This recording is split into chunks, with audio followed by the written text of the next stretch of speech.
Eis que estou aqui, abra sua porta. Se alguém ouvir minha voz, entrarei em sua casa e com ele cearei. Vim trazer a boa nova. Boa noite, meus amigos. Boa noite. Boa noite. É com muita alegria que chegamos aqui para mais um episódio, hoje na casa de Pilatos.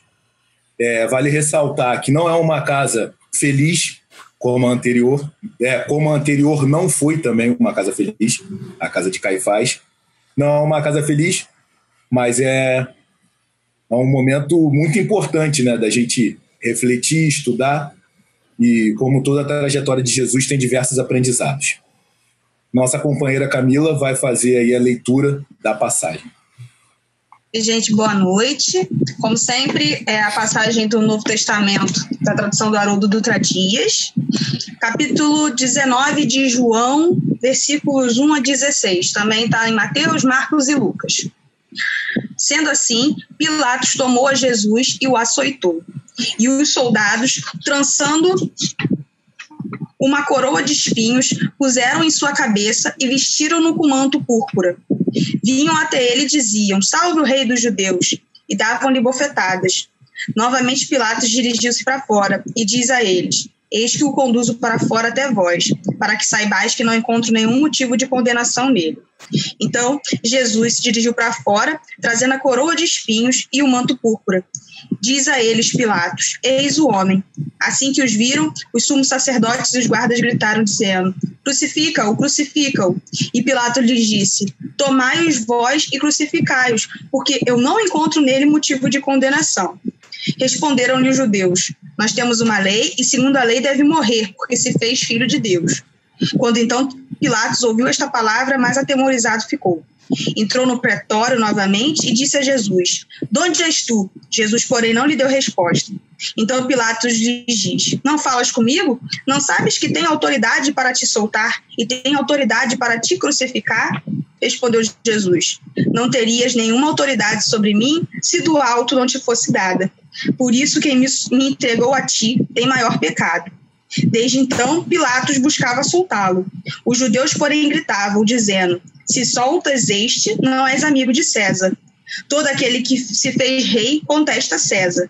Então, ao ouvir essas palavras, Pilatos conduziu Jesus para fora, sentou-se no estrado, no lugar chamado Litostrophos, em hebraico Gábata. Era a preparação da Páscoa, por volta da hora sexta. E Pilatos diz aos judeus: "Eis o vosso rei." Eles então gritaram: "Tira, tira, crucificai-o."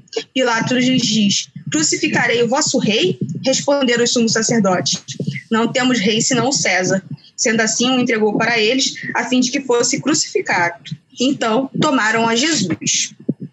Essa é a passagem.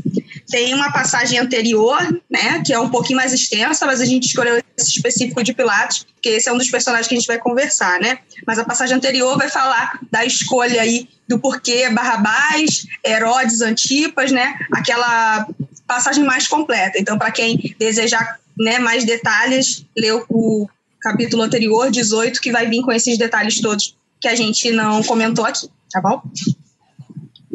Pessoal, antes da gente começar a dialogar sobre essa passagem, gostaria de pedir para vocês para curtirem as nossas redes sociais, compartilharem os vídeos, e também amanhã no nosso canal no YouTube nós teremos o lançamento da música Reverdecer, né?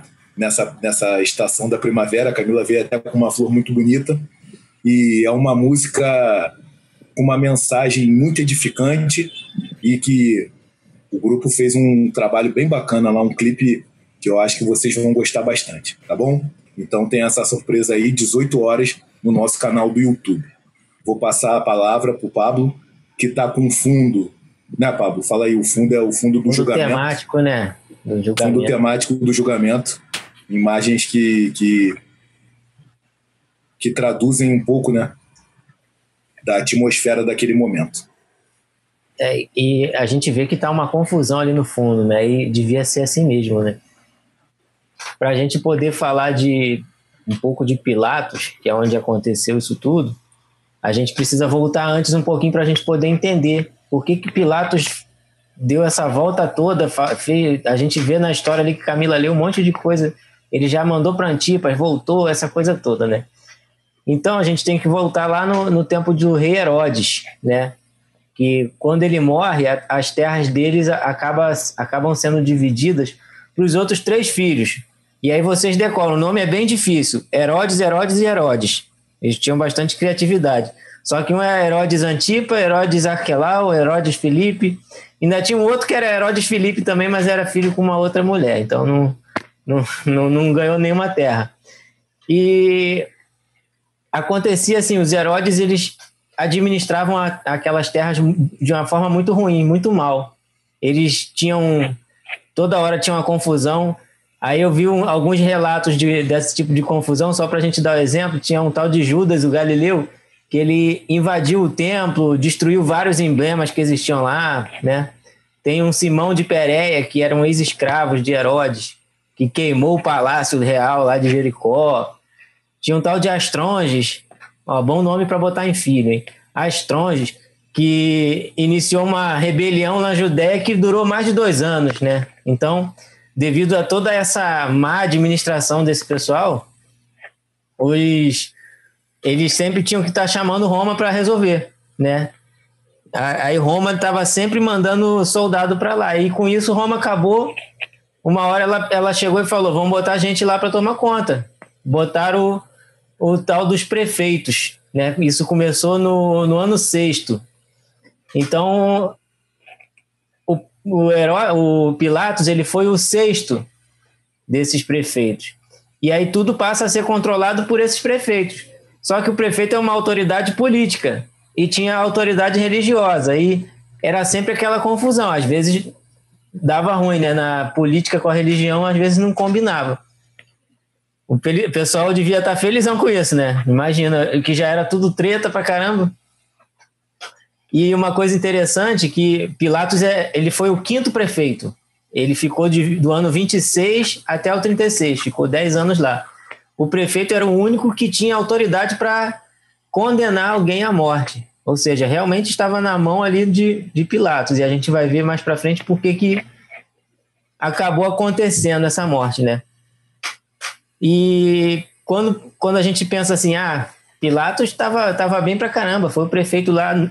Aquilo ali não era um benefício, porque os romanos consideravam a Judéia como o fim do mundo, né? Não era um local legal para estar. Então aquele político que estava sendo meio que castigado, né? Ele já vai lá tomar conta da Judéia, né?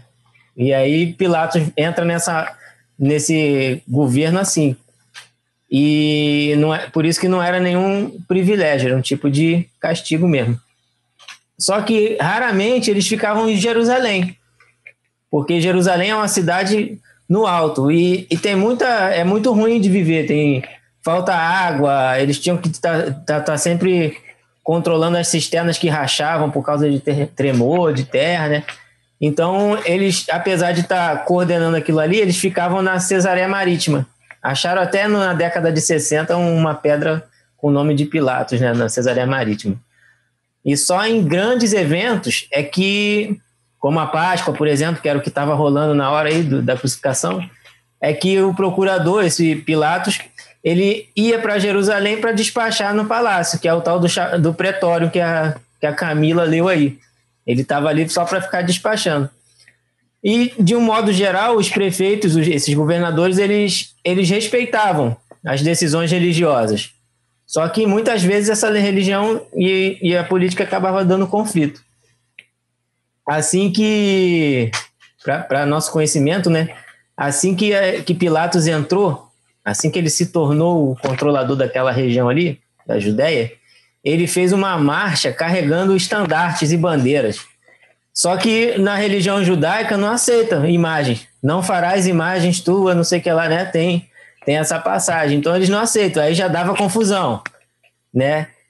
E aí acabou essa confusão, o cara vai e manda colocar brasões de ouro no palácio, que também tinha imagem. Então os judeus ficavam mais boladões com eles, né? Com Pilatos. Aí toda vez que acontecia uma treta dessa, eles apelavam pro Herodes. Que Herodes era autoridade política, era autoridade religiosa e Pilatos política. O pessoal ficava bolado com um e ia lá falar com o outro. E por que isso? Porque os reis locais ali, o Herodes, eles faziam relatórios para mandar para Roma, para o imperador. Então, tinha sempre que estar maleável ali para as coisas. E Pilatos ele estava sempre tendo que lidar com essa harmonia entre as leis de Roma, os costumes judeus, né?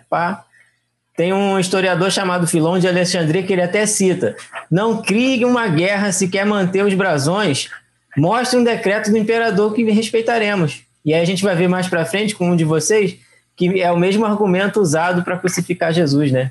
João até cita, e Camila leu também em Mateus aí: se soltar esse não és amigo de César. É meio que uma ameaça, né?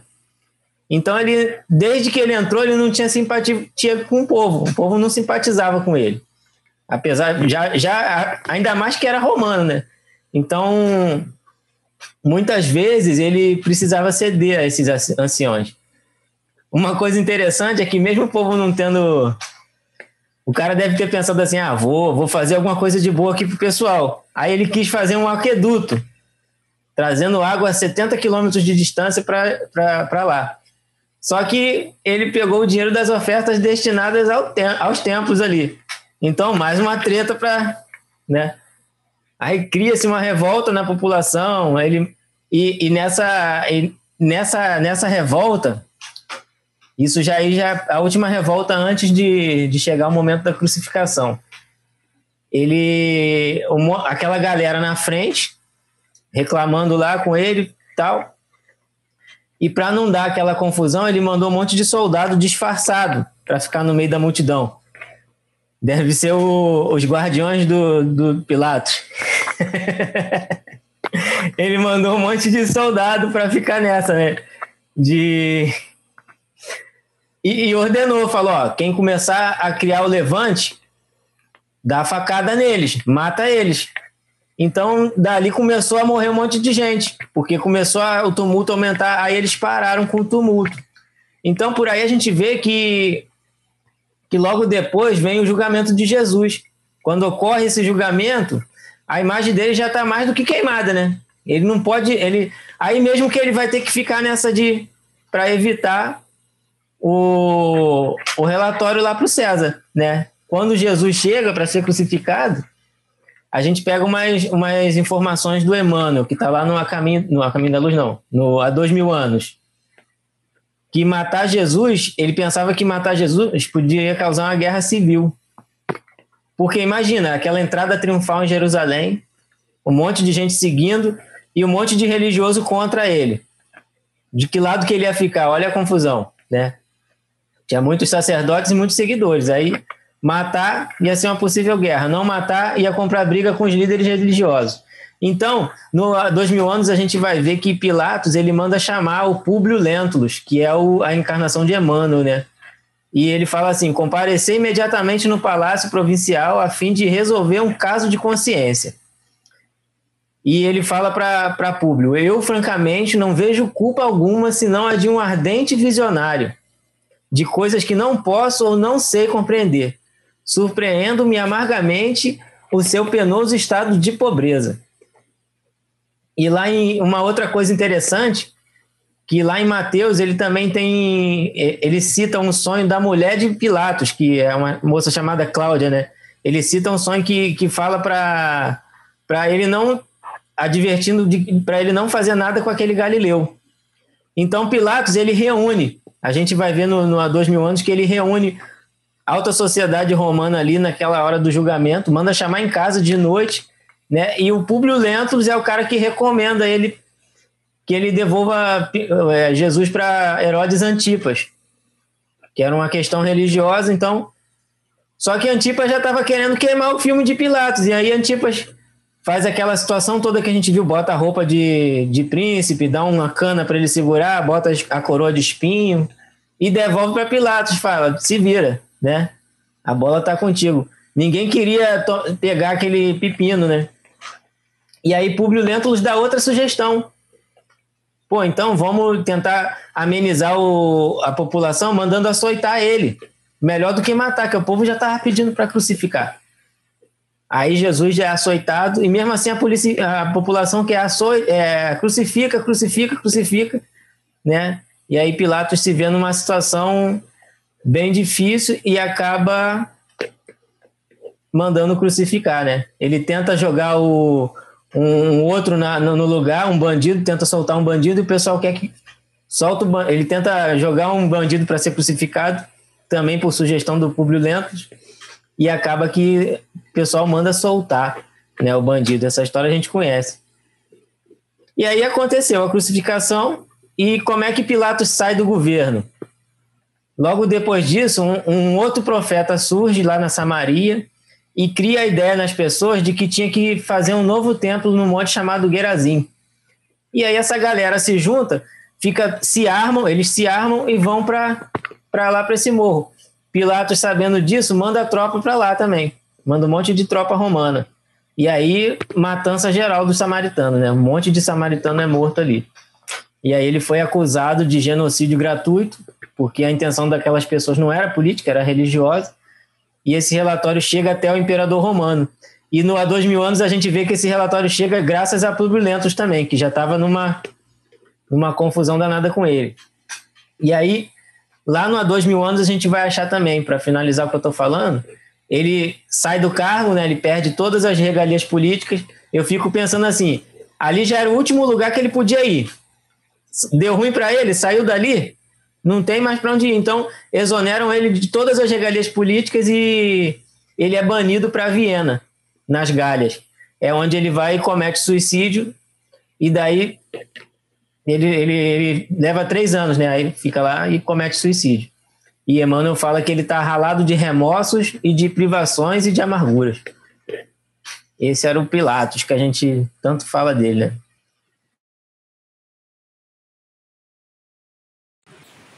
É uma figura de suma importância.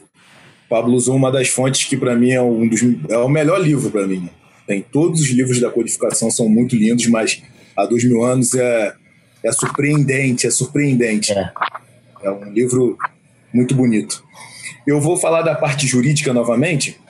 Quando eles saem da casa de Caifás, né, como a justiça judaica não tinha o direito de condenar a morte, eles têm que fazer com que as acusações saiam do campo religioso para o campo político, assim para a lei romana poder atuar. E, como eu disse no último episódio, a intenção deles, além de matar o homem, é humilhá-lo e tentar matar a ideia, tentar matar a boa nova nascente, né, naquele momento ali. Então, o sumo sacerdote, quando chega lá com o pessoal na casa de Pôncio Pilatos, num horário bem estranho, né, eles levam as seguintes acusações. Eles falam que Jesus incitou o povo a não pagar os impostos de César, que essa é a acusação mais mentirosa, mais sem fundamentos, né? Porque a gente sabe que Jesus, na sua passagem em Marcos, ele pega a moeda, mostra o lado de César e fala, dai a César o que é de César. Em momento algum, Jesus falou para não se pagar os impostos. Em momento algum, Jesus tentou incitar a população a pagar esse tipo de tributo. Na verdade, ele separou bem e ensinou que o reino dele era de outra forma. O reino dele não precisava daquilo dali. Aquele dinheiro ali era destinado a César. O outro crime que levou ele a ser acusado e condenado é de declarar-se rei, né? Então ali eles estão colocando, quando os judeus levam ele para Pôncio Pilatos e, como o Pablo explicou, quando eles falam que Jesus se declarou rei, colocando acima de César, e aí seria um crime muito grave. E o outro é o crime de sedição. Eles falam que Jesus vinha criando badernas, criando tumultos, motins, desde a Galileia até chegar lá. Essa é uma das acusações, todas elas infundadas, e é muito triste que Jesus é condenado em terceira instância, porque, como o Pablo aí acabou de citar, ele tenta, de todas as formas, condenar aquele homem, que ele sabia que aquele homem era inocente, ele joga para o povo. né? E que isso era uma decisão que não existia dentro de nenhuma das leis romanas. O povo não podia tomar a decisão. Ele era o prefeito ali, ele era o representante de César, ele que tinha que tomar a decisão. Mas ele sem argumentos, com medo de perder o seu cargo, com medo de perder os status, com medo de uma revolução. Naquele momento de Páscoa que a cidade estava cheia, ele atende o povo.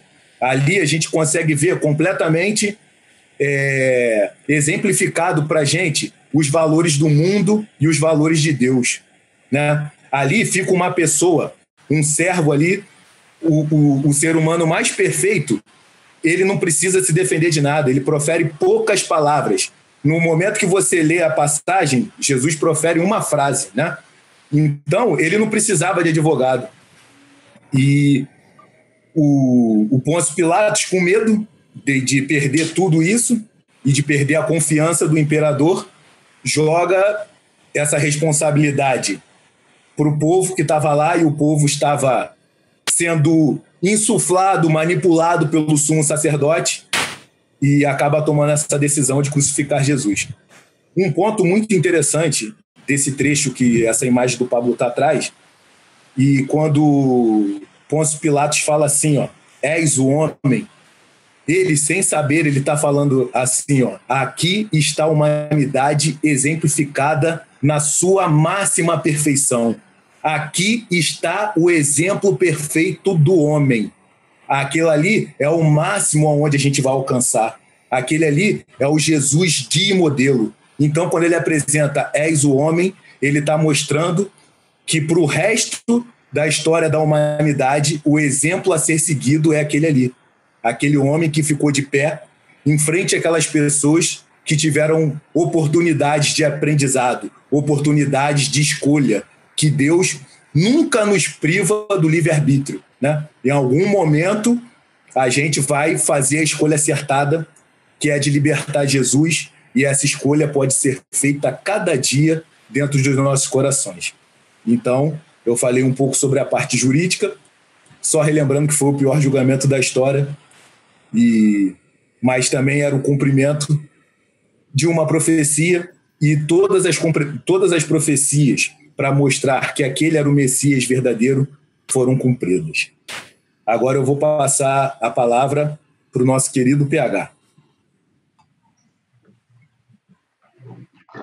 Ouvindo a leitura da Camila, a gente até se emociona percebendo toda a situação. Hoje, a gente sabe o papel de Jesus na trajetória da humanidade. Naquela época, talvez nós estivéssemos ali também duvidando e refletindo se aquele homem merecia misericórdia ou não, sem se deixar levar pelas palavras, pelos ensinos, pela caminhada, pelas curas que ele realizou. Então, é interessante a gente pensar que nós temos um privilégio de perceber toda a injustiça que foi realizada ali. Como você disse, Leandro, em 3 instâncias, né? Jesus foi levado a 3 instâncias diferentes, e em todas elas não houve escapatória, mesmo sabendo que era injusto. Hoje a gente tem a possibilidade de lutar contra as injustiças do mundo. Então, que a gente possa tentar lutar contra essas injustiças, né? Percebendo que o maior de todos os indivíduos que já pisou sobre a face da terra também sofreu uma injustiça, então é preciso que a gente acabe com as injustiças do mundo. Mas é interessante a gente analisar as palavras de Jesus quando ele se dirige a Pilatos. E a gente consegue tirar, é óbvio que a gente consegue perceber vários outros ensinos, mas eu vou destacar aqui 2 ensinos interessantes sobre as palavras de Jesus. E são muito importantes porque eles acabam sendo pilares fundamentais para a doutrina espírita. Quando Jesus está diante de Pilatos, eles têm um diálogo bem característico, né? Pilatos pergunta: és o rei dos judeus? E aí a gente vai perceber que Jesus ele vai fazendo as colocações para deixar Pilatos em uma situação complicada, porque Jesus replica: perguntas isso de ti mesmo ou são os outros que o querem saber? Ou seja, ele está querendo saber, você quer saber de verdade se eu sou o rei dos judeus? Ou você está perguntando isso apenas porque as outras pessoas querem que isso seja pauta para uma acusação? E aí Pilatos consegue sair dessa, porque Pilatos tem uma inteligência muito grande. Você percebe, né, a sutileza com que ele responde a Jesus. E ele fala: sou porventura judeu? Ou seja, ele não está diante das características de um julgamento judaico. Então, não é interessante perceber se Jesus está se afirmando como rei dos judeus ou não. Isso não importa para ele. E aí ele diz o seguinte, né, Pilatos: o teu povo e os principais sacerdotes é que te trouxeram aqui. Que fizeste?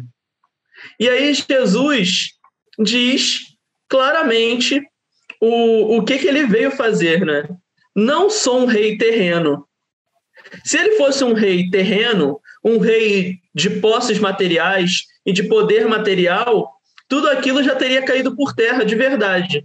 Mas ele diz: se eu fosse um rei terreno, os meus discípulos teriam lutado quando os judeus me prenderam, mas o meu reino não é deste mundo.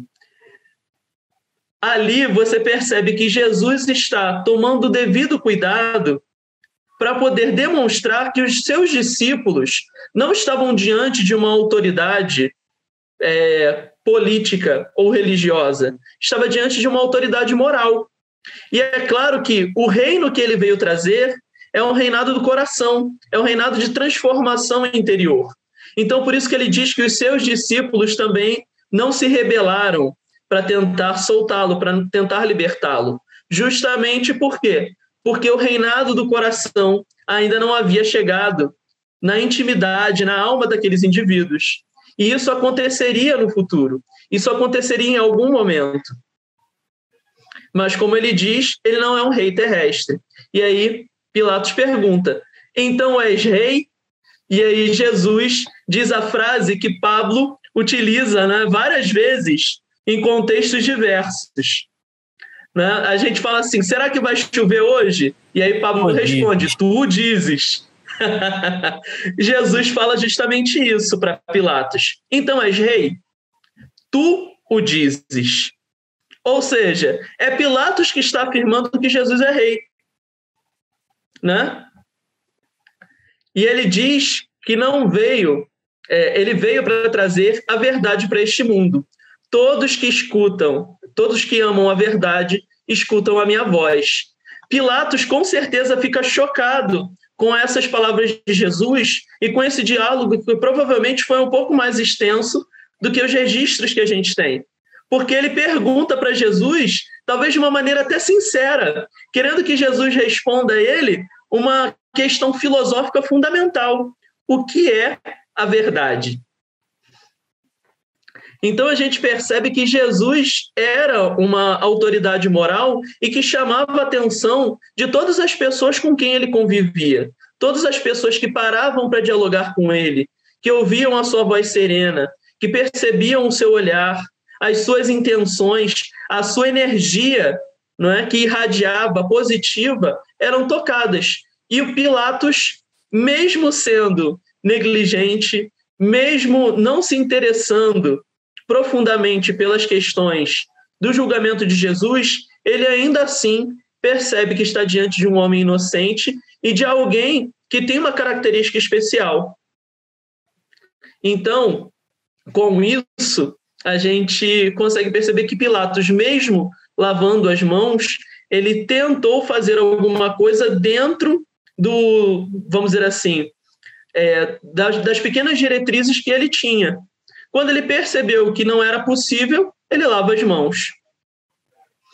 Mas uma coisa que a gente vai perceber também é o diálogo que Pilatos tem sobre poder. Porque quando Jesus chega, imediatamente quando Jesus chega, e Camila leu esse trecho, Pilatos tenta retirar dele algumas respostas, e Jesus não responde. Então ele fala, por que você não responde? Você não sabe que eu tenho autoridade para mandar te crucificar ou te libertar? E aí Jesus diz, não terias nenhuma autoridade sobre mim se esta não fosse dada de cima. Para que a gente perceba que todas as autoridades do mundo, todas aquelas que possuem um poder sobre as demais, elas têm esse poder porque Deus permitiu que elas tenham. Então, Deus permitiu que elas fizessem uso das leis, das diretrizes, do poder que elas têm, para que elas criem benefícios para as pessoas que estão subordinadas a elas. A gente pode pensar de uma maneira um pouquinho menor, por exemplo, quando você tem um patrão que é dono de uma fábrica e ele tem, sob sua jurisdição, sob sua tutela, uma série de funcionários. É responsabilidade dele fazer com que esses funcionários trabalhem, mas trabalhem de maneira digna, para que eles consigam um sustento para as suas casas, para que tenham um repouso adequado, para que não trabalhem de maneira demasiada, para que eles, quando ficarem doentes, tenham algum respaldo. É papel dele criar benefícios e assistências àqueles que estão subordinados a ele. Imagine alguém que tem a autoridade política, que cuida de uma cidade, de um estado, não é? De uma nação. Essas autoridades, elas só estão ali porque Deus as permitiu. Agora, é preciso que se reflita sobre o que essas pessoas estão fazendo quando assumem o poder. Porque o poder, ele é perigoso, não é? Vem, como diz o Homem-Aranha, né? Com grandes poderes vem grandes responsabilidades. Então, nós temos uma responsabilidade quando temos algum tipo de autoridade. E Jesus está mostrando isso a Pilatos. Assim como ele próprio tem autoridade moral para cuidar de todas as ovelhas do seu rebanho, que somos todos nós. Então, esses ensinamentos, eles nos chamam muita atenção para que a gente perceba o tempo que nós estamos vivendo na atualidade. Porque a gente consegue refletir muito bem sobre o contexto atual a partir das palavras de Jesus e a partir desse diálogo. E é importante a gente lembrar, Jesus está sereno, está diante de figuras que não se importam exatamente com o que vai acontecer com ele, mas ele está sereno. Ele aceita o que vai acontecer com ele, sem agir de maneira passiva. Ele é pacífico, mas não passivo. As palavras dele demonstram isso, porque até nos momentos finais ele está passando ensinamentos, ele está trazendo reflexões e ele está tendo coragem de enfrentar autoridades, porque ele sabe que essas autoridades são autoridades terrenas, são autoridades cujo poder é passageiro, enquanto o verdadeiro poder está na moralidade, está no terreno da alma. É esse poder que a gente deve ressaltar. É isso que a gente consegue perceber quando a gente ressalta figuras extraordinárias, como Mahatma Gandhi, como Chico Xavier, porque a gente percebe que eles tinham autoridade, e ainda tem, é óbvio, autoridade moral. Muito bem, PH. A questão da autoridade moral é uma diferença muito grande quando a pessoa entra em um ambiente e ela não precisa se colocar gritando, né? Ela não precisa se colocar, impor através da força e nem querer impor suas ideias. Apenas o fato da vivência dela, o jeito de como ela exemplifica as coisas, aquilo toca o outro de uma forma bem interessante. Agora a nossa querida Camila vai falar. Então, gente, eu vou falar de dois personagens que são simbólicos, né? Apesar da leitura não ressaltar os dois, mas são figuras conhecidas e que são importantes da gente lembrar no contexto. Um é Barrabás e o outro é o Dimas, né? Barrabás, né, o prisioneiro que o povo escolheu, e Dimas, o bom ladrão que está crucificado do lado do Cristo. Os dois têm em comum que não temos muita informação, né? A gente sabe de alguns relatos históricos, alguns relatos a gente consegue encontrar que a espiritualidade manda e tudo mais, porém são poucos, né? Então, muito do antes e o depois desses personagens a gente não conhece, assim como os motivos que levaram para que eles cruzassem o caminho com Cristo. Então, o legal da gente saber é como todos os meninos falaram, né? Acho que todo o Jesus no Lar é para a gente falar sobre qual é a repercussão disso para os nossos dias, né? O que a gente traz para o dia de hoje. Então, falar dos dois ladrões tem muito desse simbolismo, tem muito desse significado. Como eu disse, os dois são ladrões e os dois têm em comum, assim, pelo que a gente conseguiu encontrar, né, das poucas coisas, que eles eram ladrões, mas eles eram ladrões que tinham ódio a Roma e que tinham um pouco daquele senso que a gente falou um pouco que tem em Judas e tinha nos outros discípulos, que é o senso de revolução. Eles achavam que a partir desse movimento que eles faziam, né, seja de Robin Hood ou seja de destruição das coisas do templo, eles iriam conseguir conquistar arraigar, né, a multidão a favor deles e contra Roma e contra o poder daqueles sacerdotes. Então, é muito interessante a gente ver que eles têm isso em comum, né? Se a gente fosse falar de Barrabás, como eu disse, tem poucas informações, né? Barrabás significa Yeshua Barrabás, que significa filho do pai. Ele é natural da cidade de Jope. Jope é uma cidadezinha litorânea que fica ali próximo de Samaria, da Judéia, né? Se a gente pegar o mapa, é Emaús e Jerusalém, assim, uma cidade mais próxima, né? Tem até nomes de polos de comércio. E por volta do ano 7 a.C. que ele nasce, né? Mas a gente não tem ideia de quando ele desencarna. E aí, né, como a gente já comentou, Barrabás, ele tinha, na verdade, como eu disse, é o que tem, comparado com Dimas, é o que tem mais informação, né? E existem duas versões para explicar como é que Barrabás se tornou esse ladrão perigoso, né, e tão conhecido da época, né? Uma versão é que ele cresceu vendo os abusos dos romanos, né? Ele trabalhava com o pai e casou com uma mulher chamada Léa, e a Léa, era o amor da vida dele, né? E a Léa acabou sendo assassinada pelos romanos. E isso deixou ele muito irado, né? Então, ele se une aos ladrões da época e se torna um problema para Roma. Uma outra versão é de que, como ele morava numa cidade litorânea, ele trabalhava como remador de botes, só que ele teve um problema, ele não conseguiu pagar os impostos, né? A gente sabe como os impostos daquele contexto eram pesados, né? E por não pagar os impostos, ele perdia o bem. E aí, quando ele perdeu os bens, ele ficou extremamente chateado, se tornou um bandido ferrenho, que dava trabalho para Roma, mas não só para Roma, dava trabalho também para os sacerdotes, porque ele também roubava o templo.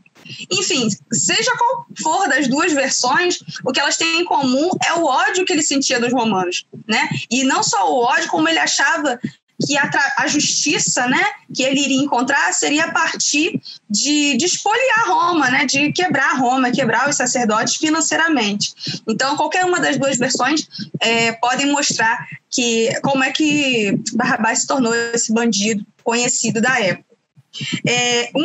Um dos relatos que eu encontrei vai dizer quando que ele é preso, né? A famosa passagem de Jesus no templo, né? Que Jesus solta as oferendas, né? Solta os bodes, as cabras, as galinhas.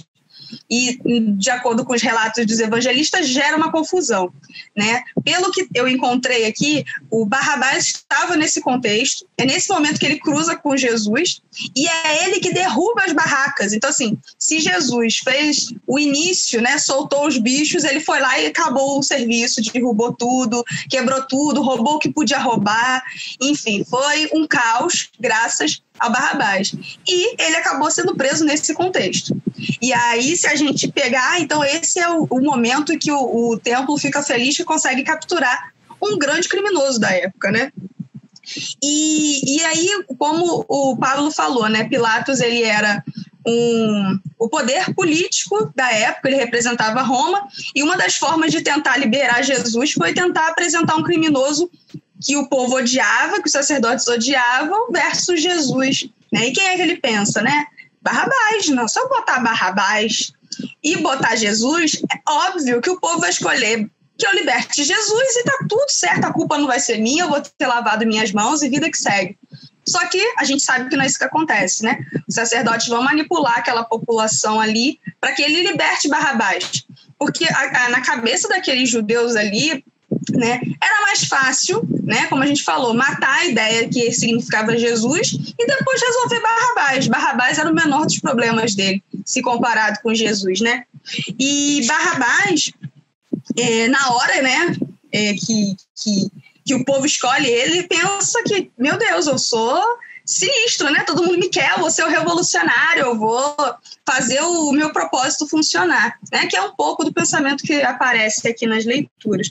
Mas só que depois que ele é libertado, né? Ele olha para trás, né? Quando fala, você está livre, né? E Barrabás retiram ele das algemas e ele segue no meio do povo. Ele tem um relance, né? De olhar para Jesus. Né? E eu imagino que quando ele olhou para Jesus, né, como todas as passagens, viu a alma dele, né, os pensamentos dele, e naquele momento eu acho que ele caiu em si e se perguntou, por que ele ficou no meu lugar? Né? Por que o povo preferiu matá-lo a me matar? Né? O que ele fez de tão grave? Até onde eu sei, ele não fez nada de perigoso, eu sou o bandido, né? E aí, depois disso, a única informação que a gente tem é de que ele assiste a crucificação e, apesar de sentir muito remorso, de ficar muito triste, ele continua na vida do crime, né? E tem um poema da Maria Dolores no livro Somente Amor que se chama Cura de Barrabás, que eu recomendo a leitura, que é muito bonito. E que ele vai falar justamente isso. Ele continua essa vida, né? E num determinado momento ele tem um encontro com o anjo do Senhor, né? Que essas reflexões do porquê. Ele nunca admitiu, ele nunca aceitou que foi solto no lugar de Jesus, né? Então ele achou que era uma segunda chance, mas no fundo ele tinha esse remorso. E aí quando ele pergunta ao anjo assim, eu quero morrer, acaba com isso, eu tô cansado dessa vida, o anjo vai falar para ele que ele ainda tem muita coisa que espiar, né? Ele escolheu, apesar de ter sido libertado, ele não seguiu o caminho que deveria ter seguido, então ele tem que aprender. E essa evolução dele se daria ainda no corpo de carne. Depois disso, a gente não tem mais informações sobre Barrabás. E aí, para falar de Barrabás, eu acho interessante a gente trazer para o dia de hoje, né? Porque às vezes parece que Barrabás está muito distante da gente. E eu encontrei um trechinho de um texto do Frei Beto, que eu queria ler para vocês, que é justamente para a gente refletir se a gente hoje escolhe entre Jesus ou se escolhe entre Barrabás, né? Então é para a gente pensar. O Frei Beto vai dizer assim: somos cúmplices de Barrabás quando acorrentamos o Jesus que nos habita, os valores evangélicos paradigmáticos de uma ética fundada no respeito à sacralidade do próximo e da natureza, e preferimos a competitividade à solidariedade, a vingança à compaixão, o ódio ao amor. Eis uma maneira muito em voga de escrever o Evangelho segundo Barrabás. Então, o Barrabás que ainda existe em nós, né? Ele está falando mais alto do que o Cristo, né? Em que momento que a gente vai fazer essa escolha? Será que de novo a gente escolheu Barrabás e prendeu o Cristo, né? Essa lição de amor, tudo que ele deixou para a gente, e continua seguindo no caminho do ódio, da justiça pela força, do grito, né? Que é uma das lições que a gente pode tirar. Agora Dimas, né? Dimas, a gente tem menos informação ainda, né? Como eu disse. Dimas é um dos prisioneiros que vai ser crucificado com Jesus. Ele está sendo crucificado à direita de Cristo, né? E de acordo com algumas passagens espíritas, né, que a gente encontrou, ele era um ladrão conhecido também da época, e junto com o seu irmão, né, ou amigo, que em alguns lugares é chamado de Gestas, mas para a Igreja Católica ele é chamado de Simas, né? Dimas o bom, Simas o mal. Eles atormentavam o Império Romano e o Templo também, bem parecido com Barrabás, né? Só que quando eles, depois que Pilatos condena Jesus, né, ele fica preso até a hora que dá o raiar do dia para fazer a crucificação. E então Jesus está ali todo machucado, todo ferido, e eles se conhecem ali na prisão. E ele fica muito consternado de ver aquele homem que, assim, né, como vocês ressaltaram, chegou em Jerusalém, né, carregado pelo povo, em que ele só via coisas boas, né? Existe uma certa ética entre os ladrões, né, de saber quem é que merece estar ali ou não. Então, ele sabia por que ele estava preso, mas não conseguia entender como aquele homem bom tinha sido julgado a ter a mesma pena capital que a dele, né? ele não entende isso, ele fica realmente encantado com a figura do Cristo, que mesmo com aquelas feridas todas, ainda continuava, né, com um olhar altivo, um olhar manso, né? E aí no dia seguinte, quando eles começam a carregar, né, a sua cruz, era um caminho pequeno, né, da prisão até o Gólgota, era cerca de 1 quilômetro, mas que, né, com o peso daquela madeira devia ser uma coisa infinita, né? E uma das coisas que Dimas percebe é que os soldados romanos, eles não estão ali para proteger os três da ira do povo, né, que estava ali assistindo, mas estava ali para proteger Jesus, porque tinha um ódio muito grande que estava sendo inflado pelos sacerdotes na população, que gritava isso, vai, morre mesmo, bandido bom, bandido morto, né? Então, realmente aquela população queria fazer justiça com as próprias mãos, né, com Cristo. Então, os soldados romanos fizeram tipo uma cerquinha, uma proteção, até Jesus chegar no Gólgota, né? Quando eles estão lá sendo crucificados, chega aquela famosa passagem, né? Que o Simas começa a ridicularizar Jesus, né? Ah, se você é o cara, tira a gente daqui, quero ver o seu poder, você não é filho de Deus. E o Dimas, ele é o cara que chama a atenção do amigo e fala assim, cara, você não consegue reconhecer que a gente está aqui porque a gente cometeu crime, mas ele não tem crime nenhum. Ele não precisava estar aqui, a gente sim. E nesse momento que ele vira para o Cristo e fala, Senhor, espero que se lembre de mim quando entrar no reino dos céus.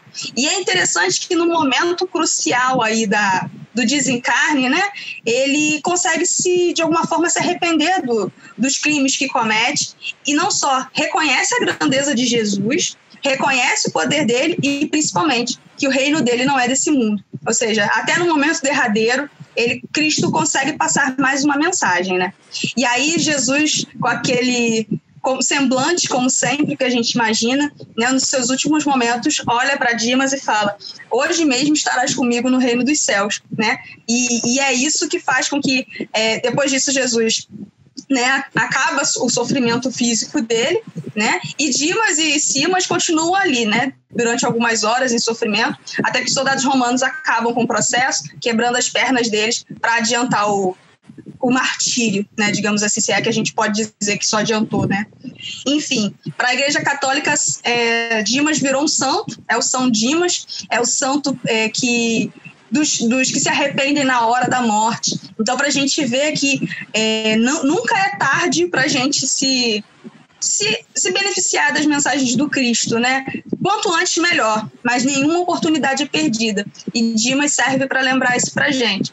Então, o que a gente pensa? A gente quer ser o Dimas ou quer ser o Simas? A gente quer ser o Dimas ou quer ser o Barrabás? Que a gente consiga fazer essa reflexão ao longo da nossa vida, ainda mais no contexto que a gente está encaminhando aí mais uma vez para um contexto até político de eleições, né? O que a gente vai construir, que discussões que a gente vai elencar a partir de agora. Então, para a gente ter cuidado com o poder das nossas palavras e, principalmente, se nós somos cristãos, o que realmente a gente quer conquistar, né?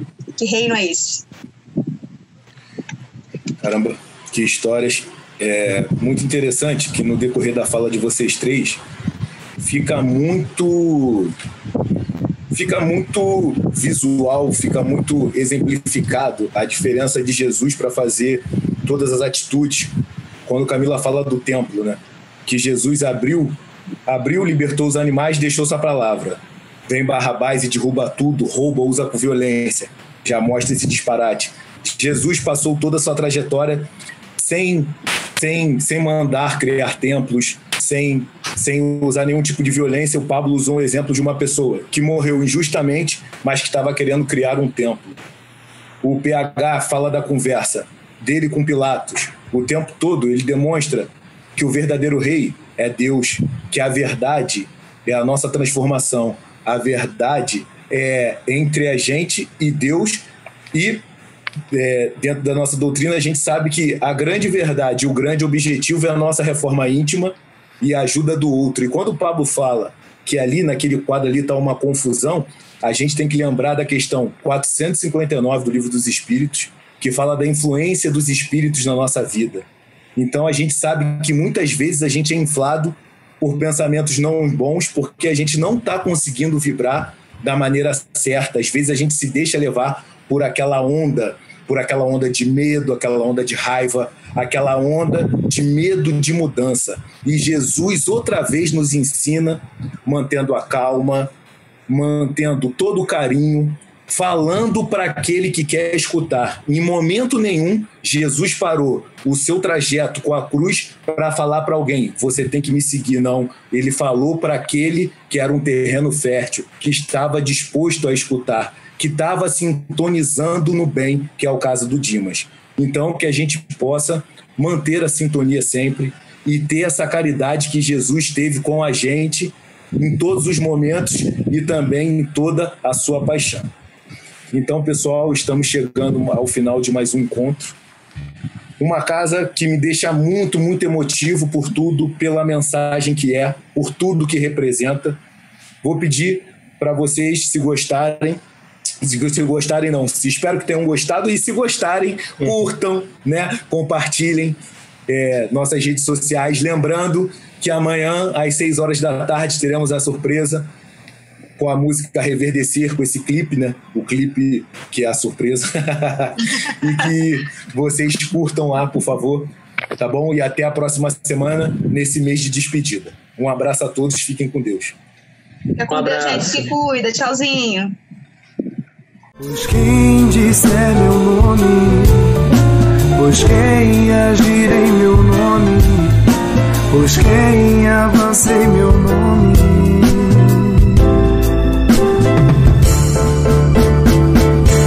ali está.